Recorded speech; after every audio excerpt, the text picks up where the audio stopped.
হবে। এই যা, এই তো পৌঁছে গেছি।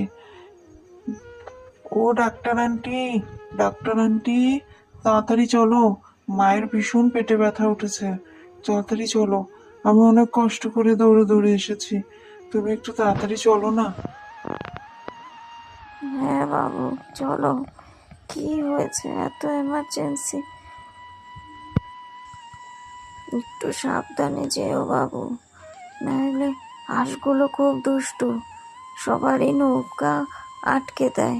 তুমি চালাতে পারবে তো ঠিকঠাক করে? আমি তো কোনোদিন চালাইনি ডাক্তার আন্টি, আগে আমি যাই, দেখি কি করে ওরা, তারপরে আমি ঠিক চালিয়ে নেব, আমি ঠিক পারবো। আর দিদি না বলছিল মার ভীষণ পেটে ব্যথা করছে, তাই আমি ওই জন্যই তো তাড়াতাড়ি দৌড়ে দৌড়ে ছুটে ছুটে আসলাম।